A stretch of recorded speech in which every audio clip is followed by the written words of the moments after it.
Hello मित्रों, नमस्कार। अपने YouTube channel Hindi professor academy में आप सभी मित्रों का बहुत बहुत स्वागत है। तो हम लोग मित्रों क्या पढ़ रहे थे?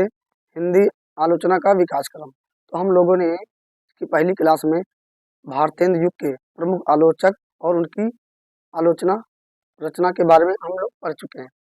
तो आज हम पढ़ेंगे इसका दूसरा पार्ट, द्विवेदी युग। तो द्विवेदी युग का जो विकास है वो कब से प्रारंभ होता है? 1900 से 1920 तक। ध्यान रखेंगे, 1900 से 1920 तक। उसके बाद में द्विवेदी युगीन आलोचना की प्रमुख विशेषताएं क्या हैं? विशेषताएं देख लेते हैं मित्रों। तो पहली विशेषता है मौलिक चिंतन की प्रधानता। मौलिक चिंतन की प्रधानता। और दूसरी विशेषता हो जाएगी हमारी शास्त्रीय आलोचना की प्रधानता। तीसरी हो जाएगी सुधारवादी दृष्टिकोण। तीन विशेषताएं हमारी होगी महत्वपूर्ण। चौथी विशेषता हम देखते हैं मित्रों, हिंदी आलोचना का वास्तविक सूत्रपात इसी युग से होता है। पांचवा पॉइंट है हमारा आलोचना की विविध शैलियों का विकास। छठा पॉइंट है लोकवादी दृष्टिकोण का उद्भव।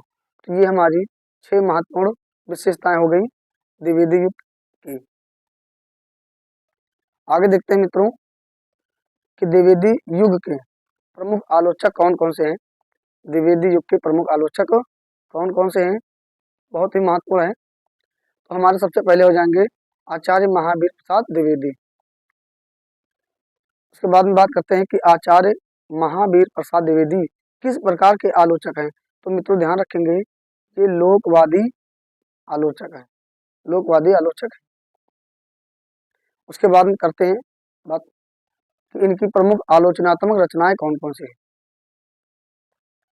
तो पहली रचना है नैषध चरित चर्चा 1899। हिंदी में आलोचना संबंधी प्रथम पुस्तक कौन सी हो जाएगी? हिंदी कालिदास की आलोचना।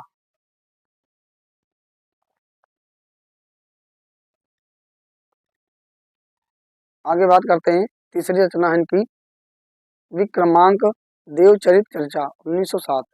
संपत्ति शास्त्र 1909। बहुत ही महत्वपूर्ण रचना है मित्रों ये वाली संपत्ति शास्त्र। सीधा एक नंबर से प्रश्न पूछ लिया जाएगा कि संपत्ति शास्त्र किसकी रचना है, तो आचार्य महावीर प्रसाद द्विवेदी के। पांचवी रचना है कालिदास की निरंकुशता। कालिदास की निरंकुशता है, 1911 में इसका प्रकाशन है। उसके बाद में छठवीं रचना है रसज्ञ रंजन 1920। ये भी बहुत महत्वपूर्ण है।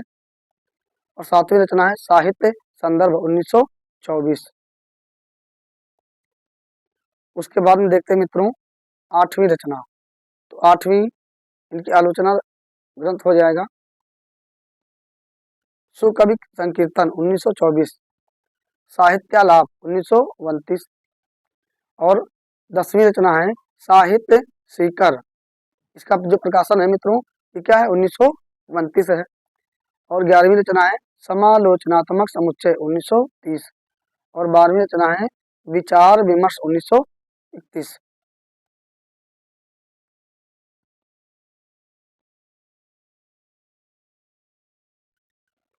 तो आगे मित्रों कहते हैं द्विवेदी युग के प्रमुख आलोचकों में पद्म सिंह शर्मा, ये दूसरे नंबर के हैं।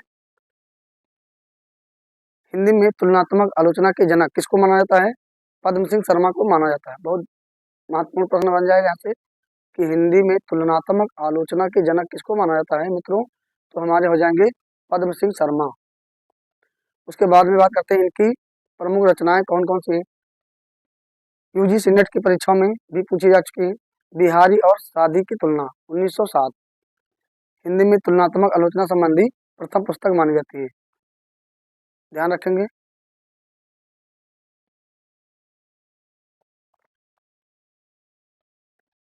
दूसरी रचना है इनकी बिहारी सस्सई की भूमिका 1907।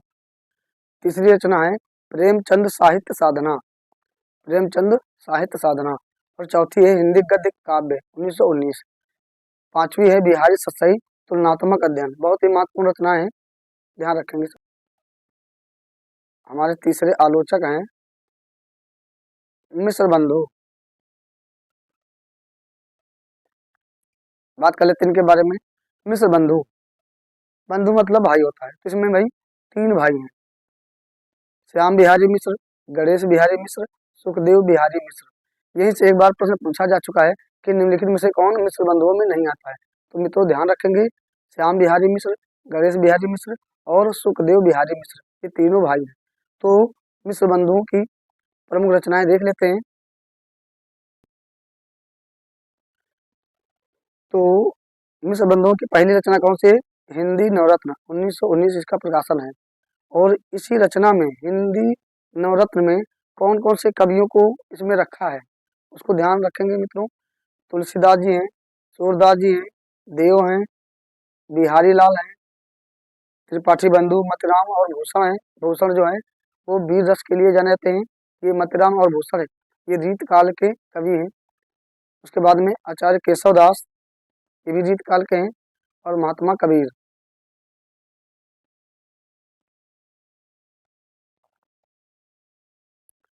उसके बाद में चंद्रवरदाई हैं और भारतेंदु हरिश्चंद्र, इतने कवियों को इसमें उल्लेख किया गया है।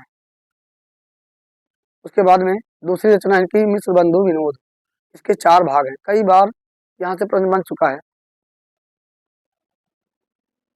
इसके 4 भाग हैं।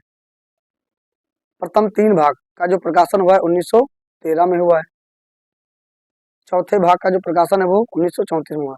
13, 34 ध्यान रखेंगे मित्रों। साहित्य पारिजात, तीसरा इनका आलोचना ग्रंथ है साहित्य पारिजात, जिसका प्रकाशन 1940। हमारे चौथे आलोचक हैं श्याम सुंदर दास, बाबू श्याम सुंदर दास। आलोचनात्मक रचनाएं इनकी कौन कौन सी देख लेते हैं मित्रों, बहुत ही महत्वपूर्ण है ये भी। साहित्य लोचन 1922, भाषा विज्ञान 1923। तीसरी है भाषा विज्ञान और साहित्य 1923। हिंदी का विकास क्या है, कब है? 1924 है। बीसल देव रासो की भूमिका, टाइपिंग में मिस्टेक हुआ है, ध्यान रखेंगे मित्रों, यहाँ पे बीसल देव रासो की भूमिका। उसके बाद हिंदी भाषा और साहित्य, बहुत ही महत्वपूर्ण रचना है रूपक रहस्य 1931।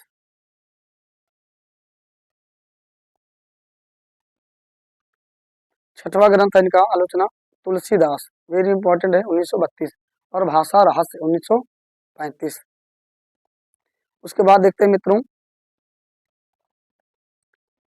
कि जो हमारे द्विवेदी युग के अन्य आलोचक एवं उनकी रचनाएं हैं, ये भी पूछ ली जाती है नेट में, कई बार पूछी गई यहाँ से रचनाएं। हमारे जो आलोचक है वो कृष्ण बिहारी, इनकी रचना है देव और बिहारी, ध्यान रखेंगे मिलती जुलती रचना है यहाँ पे। कृष्ण बिहारी की कौन सी है? देव और बिहारी।